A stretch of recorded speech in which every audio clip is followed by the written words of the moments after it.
Hello there, welcome to Unique History Channel. Today we'll be doing a reading from Bible and Sword, England and Palestine from the Bronze Age to Balfour by Barbara W. Tuckman, and we'll be reading Chapter 1, Origins, a Fable Agreed Upon. 1. Search for an Ancestor. Our reason for turning to Palestine is that Palestine is our country, and I have used that expression before and I refuse to adopt any other.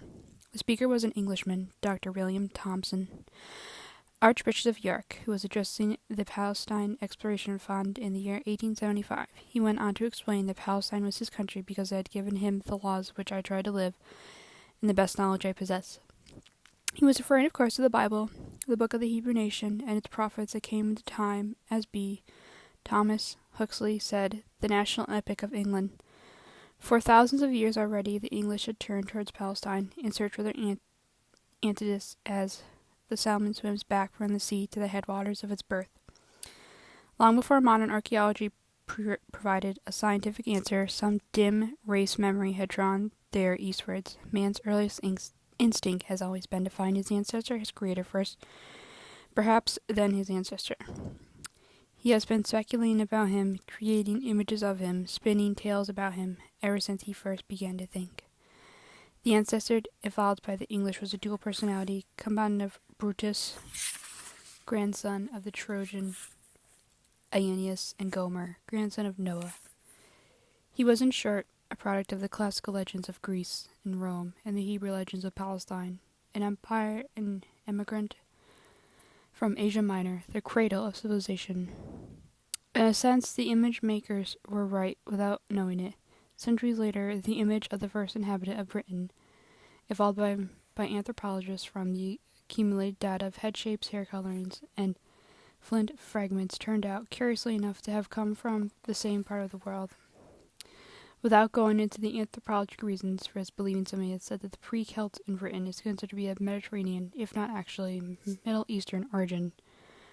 This shadowy stone age figure, whose curled-up skeleton lies so nakedly in the unearthed burial chambers, is the end product so far in the scientific search for the British ancestor.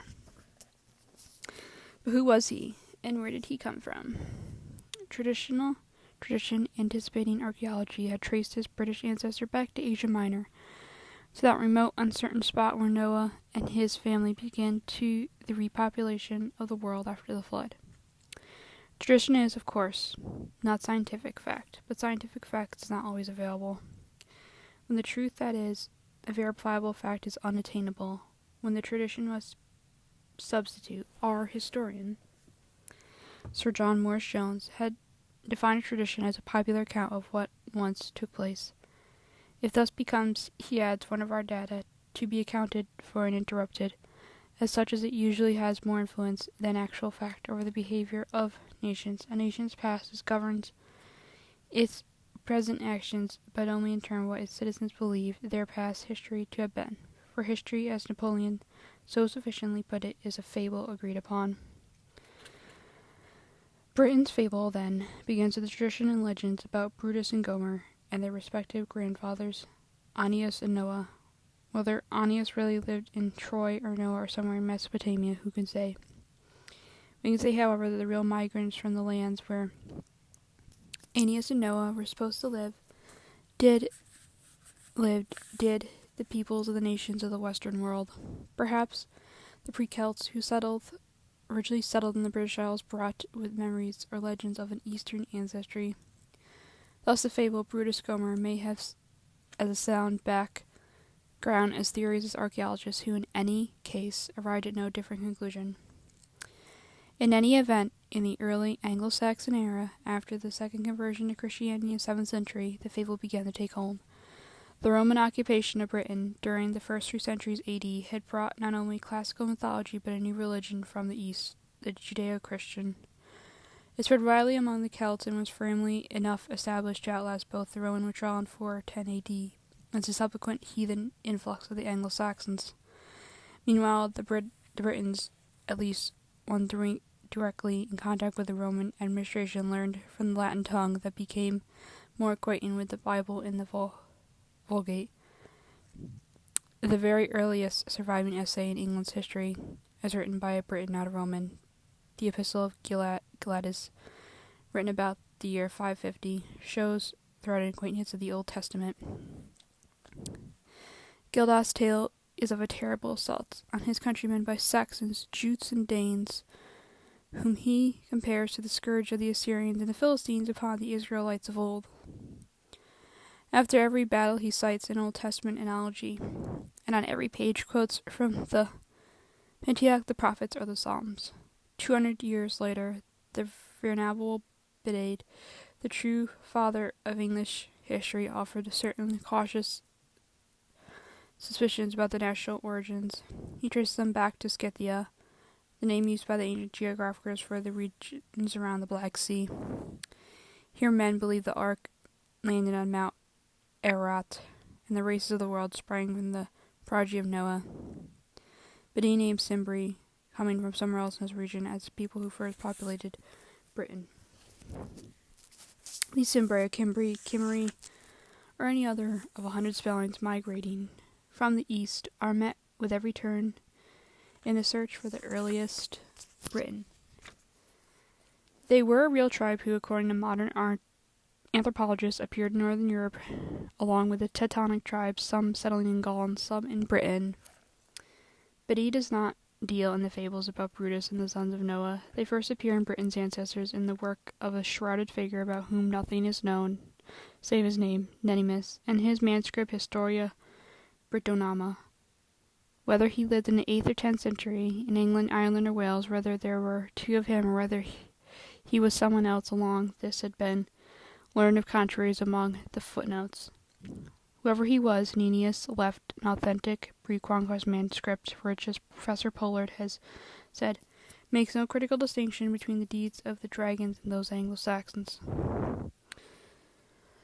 One would not accept him to be overcautious about the origins, and Nennius comes out forthrightly about for Brutus, he says, gave his name to Britain. Brutus was enthusiastically popularized by the 12th century chronographer Geoffrey of Monmouth, but less exuberant historians preferred to stay under the anonymity authority of Scripture, and opted for Gomer, whose name is in Genesis, as one of the sons of Japheth, among whom the isles of the Gentiles were divided. The Reformation fixed Gomer's position as the preferred eldest Briton rather than Brutus. With the Reformation, the Bible revealed the Word of God became final authority, in Genesis only acceptable or even thinkable account of a man's origin. Embellishments such as Geoffrey, so popular in medieval times, came to be regarded with suspicion. If we find them mixed with suspicions, says John Bale, historian of Henry VIII's time, we shall measure them by the Scriptures and somewhat beware their contrition of their times. He was followed by the great Elizabethan historian William Cannon, who made an attempt to settle the questions of origin once and for all. He discarded Brutus and settled for Gomer, who he said gave both the name to the Gomerians, and who came after the Cimbri. The Cimbrians are Britons, or Cimri, the true genuine posterity of Gomer. This is my judgment concerning the original Britons, or is my conjecture. Then, with the caution of the true scientist, Camden warned to the first, for the ancestors may never be successful. For indeed these first planters lie so deep in the dark hidden depths of antiquity, that as there is very small or no hopes of retrieving, by my diligence, what hath for so many ages been buried in oblivion. From Camden on, the ancestor search becomes a process of fusing the biblical story with the growing body of scientific knowledge about the ancient man and his movements. By the time Milton came to write his History of England, a century after Camden, Gomer, worked upon by the process, thus has begun to change from a person to a tribe. Milton calls it an outlandish figment that any particular son of Japheth actually settled in Britain. But he carries on without question the tradition of the offspring of Gomer, peopled the northern western lands after the flood. These offsprings are now generally conceded to be the tribes of Cimmery, whose name scholar derived from Gomer via learned treatises on the permutations of Hebrew, Greek, and Celtic alphabets. Today, the anthropologists score in language at a thread leading back to the past follow instead the signposts of the artifact, some bones. They declare that the grammatical structures and not survival of the borrowed words is a citation of racial affinities. They say that the original investigators who followed the language rather than the bones took the wrong path. They do not seem to have reached any startling different conclusions rather than the predecessors who had fit their conjectures with the confines of Genesis. They have merely replaced an individual Gomer. The tribe from the east, as the ancestors of the British Celts, Biddy, living in the very depths of what we are pleased to call the Dark Ages, found Cimbri in the light of modern anthropology. The Cimbri are allowed to remain along Gomer has faded out, all of which simply suggests a tradition. The popular account of what once took place is not always superseded by science. The Phoenicians in Albion. The personified ancestor represented by Gomer or Brutus is a legend, but a real link between the ancient Albion and the land of Canaan was established about the time of Moses by the peoples who have long since disappeared, the Phoenicians, and the pre-Celts. The Phoenicians of Tyre and Sidon were the preeminent mariners and merchants of the ancient world. Without compass or sextant, they somehow sailed the uncharted seas even into the Atlantic. In the Book of Kings, it is told how they piloted King Solomon's Hermes as far as Tarish, the ancient name for Cadiz, Spain. The British hunger for antiquity had seized on these people and fiercely credited them with having discovered Britain, settled in Britain, or at least traded with Britain. Though not proved beyond all doubt, the Phoenician link is well in the realm of probability, but is also not so inherent a probability as an association with a known people of antiquity, real figures of the Old Testament, that explains the passionate conviction of which British historians defend it. The evidence for it centers on the use of a tin as the Bronze Age ally in the East. Tin was mined in Cornwall about the time, and tin appeared in an article in the Commerce of the markets of Tyre, as long as we know, for the prophet Ezekiel, about 600 BC. This tin, according to Herodotus, written in 440 BC, came from the Isles of the Castarides, a name that offers no geographic clue at all, because it simply means tin in Greek. However, it came to be identified by all classic geographers following Herodotus as either Sicily, Isles off Cornwall, or Cornwall itself. As Camden was the first to put the Gomer Cimbri Celt geology on a modern footing, so was he the first to bring out the role of the Phoenicians in ancient Britain. With the revival of classical learning in the 16th century Europe, English scholars following Camden unearthed all references to the tin trade of the ancients, finding their delight through its biblical and Britannic antiquity could be pushed back to the equal of that of ancient Greece and Troy and the lands of the Bible.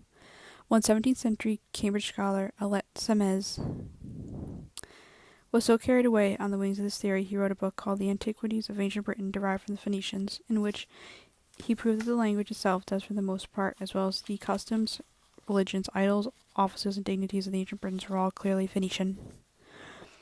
Another Phoenician monopoly, the famous purple dye derived from the shellfish, provided a further clue whether the pre-Bronze Age shellfish dumps of this particular kind yielding the purple dye were found on the coast of Cornwall and Devon. More significant than the tin and the shells were the evidence in stone.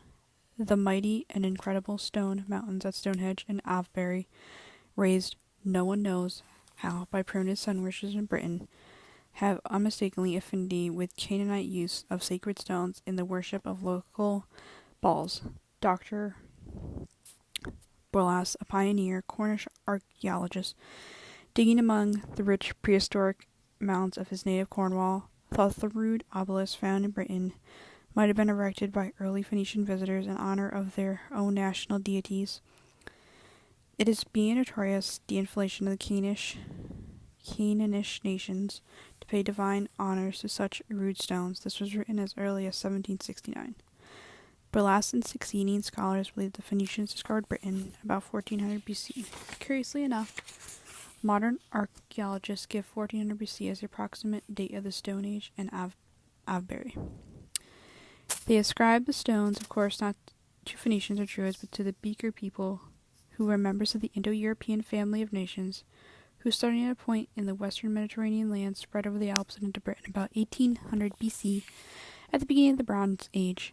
Large-boned, muscular people of nomadic culture, depending chiefly on herds, but acquainted with agriculture. They had rounded heads and built narrow burrows.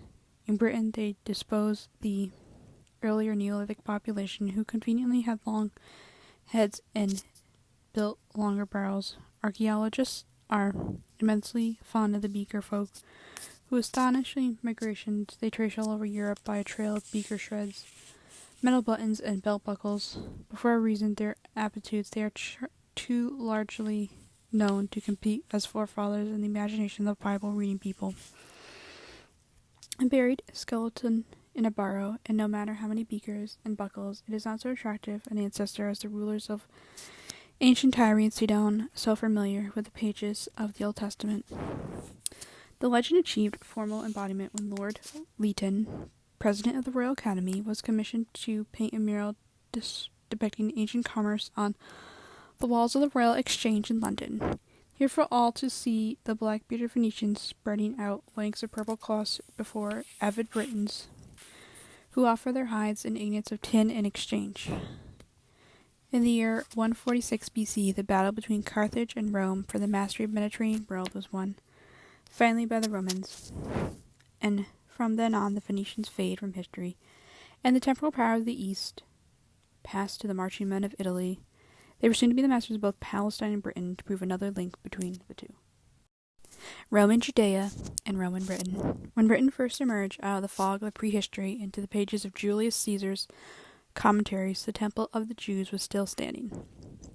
During the next century or so, between the time of Caesar and the fall of the Temple in 7 AD, Rome subjugated both Judea and Britain. Jews and Britons alike became fellow subjects of the Roman Empire, linked by the omnipresent Roman legion. Pompey entered Jerusalem in 63 BC when the feeble heir of once great Maccabean dynasty called in Roman help against his equally worthless brother. The Romans of course stayed. Pompey reduced Judea to the status of a province, and though it later temporarily enjoyed the rank of dependent kingdom under Herod, it remained part of the Roman Empire. The same pattern of civil strife opening the way to the Roman conqueror was to be played out in Britain. Though Caesar had won an engagement against the Britons, he could not complete the conquest, having his hands full in Gaul and trouble enough at home. But Rome's August now lay shadow on Britain. The opportunity to replace the shadow with a substance came in the 4th decade AD, when the Emperor Claudius reigned at Rome and Cynobali or Cymbeline was king in Britain. Rebellious sons, factious tribes, and questions of tribute had produced civil war in Britain, and of course, which a rebel chieftain went to Rome for aid, revealed that the incentive struggles of his countrymen, and came back all too willing, legions at his heel. The bookish Claudius, though no fighter, was no fool, and he could see the chance for a conquest, as well as any military man. When the dust had cleared, there stood the Roman as usual. Claudius came to Britain to celebrate his triumph in person, and erected a victory arch in honor and occasion at home. Parallels between their fortunes continued. The rising of the Celtic tribes under Boudicca and the rising of the Jews in Judea took place at the opposite ends of Nero's empire in the same decade. Both risings were hopeless from the start. Both were inspired by fanatic patriotism and maintained by desperate courage, and both failed. In 81 AD, Boudicca, goaded by Roman brutalities, raised an army whose spiked chariots swept away savagely over the Roman settlements in a mighty burst for freedom. It was a valiant stroke that could not be sustained. Roman reinforcements crossed the Channel, crushed the Queen's revolt, and massacred her people, and marked the last attempt of Celtic Britain to throw off the Roman yoke. 6 years later, when Jewish zealots similarly tried to unseat their Roman rulers, they withstood the armies of Vespasian and Titus for 3 years, but at the last starved out. Jerusalem was taken by the storm, and the temple razed by fire, never to rise again, and Jewish statehood cancelled. When the mad notion of seceding against Rome, when every other nation had failed, had driven Jews to this, the handsome Titus asked, he'd reminded them of the recent defeat of Britons. In the person of this young general, the further emperor, or the darling of the gods, Palestine and Britain had met, as he was to be aware. As he stood on that day, and the crumbling ramparts of the flames roared and cracked through the sacred temple, he had tried in vanity to preserve against the fanaticism of his last-ditch defenders and mob anger of his own troops. From inside the walls rose a stench of the months of unburied bodies, fueled by starvation in the streets. Outside the walls stood a forest of crosses with the rotting burden of civilians caught between starvation and the Romans, captured and crucified by besiegers as each night they sought to creep out from the doomed city. The walls of the city had brought its own death. Titus, as he looked around, was reminded of another wall that had failed its defenders. "Pray," he asked the prisoners, "what great obstacle is there than the wall of the ocean which encompasses the Britons, and yet they bowed down before the armies of the Romans?" If the coincidence struck Titus, it made even more profound impression on the English in the Christian era. They believed that the Roman conquest was an expression of divine wrath upon the Britons for being heathen and upon the Jews for rejecting Jesus. The appearance of the Vespasian as the instrument of retribution in both stances in Christian times, clearly an intervention of God. Vespasian himself, a hardy materialist of the reddest Roman vintage, had been astonished to learn that later generations would refer to him as a divine instrument of God that he never heard of. An instrument of romance, of history, allows anonymous to insist that in this moment of time when the fates of the Jews and the Britons touched briefly, the two rebel peoples must have had some experience of each other. Rome, we know, impressed her subject peoples, including Jews and Britons, into military duty in the auxiliary legions, and these could have been sea and service of any part of the empire. Might there have been any Jewish soldiers in the legion that burned Londinium when it was held by the rebel forces of Benitica, or any Britons in the legions that stormed the walls of Jerusalem under Titus? If evidence could be found anywhere, it would be in the records of the two greatest contemporary historians, Tacitus the Roman and Josephus the Jew. Both wrote the event in which they themselves had participated, Joseph in the Jewish war and Tacitus in the Acriola, but neither in any evidence turns up from Britons in Judea or Jews in Britain. Josephus wrote that there was not a people in the world who had not among some Jews among them, and this could be verified by references among the ancient writers to Jewish communities in every province in the empire, from Persia to Spain, with the exception of Britain. It is perfectly possible, indeed probable, in the wake of the Roman, Jewish merchants or captive slaves from Palestine did reach this outpoint of the empire. Yet if they did, they left no traces. A single brick in one Jewish coin dug up by chance in London 200 years ago inspired the pages of speculation by enthusiasts, but actually signify nothing. The brick found in Mark Lane in 1670 was of Roman manufacture and bore on its face a bas relief showing Samson setting fire to the fox's tail as he drove them into a cornfield. But this proves little. From other signs, the Jews knew the Old Testament stories, and in any event, Jews rarely personified their people in pictures.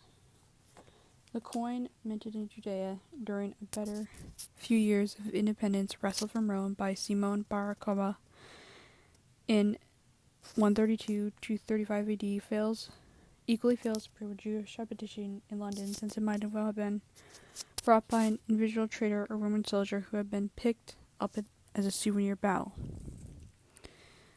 But it calls to mind another curious coincidence. Again, a general from Britain, in this case Emperor's legate, Julius Sextus Severus, had been called to Palestine before Bar Kokhba's furious and frantic revolt could be quelled, and like Titus 2 generations earlier, he brought a fearful punishment upon the Jews. Thenceforward they were forbidden to enter Jerusalem, and all but remnant were exiled from Palestine. Despite all these coincidences, the historian must come away empty-handed from the searches of evidence of actual contact between the two peoples at the time. And from then their fates diverged. The Jews lost their country, but somehow retained their sense of nationality in exile, and the Celts of Britain remained in their country, but lost their nationality under a succession of alien conquerors.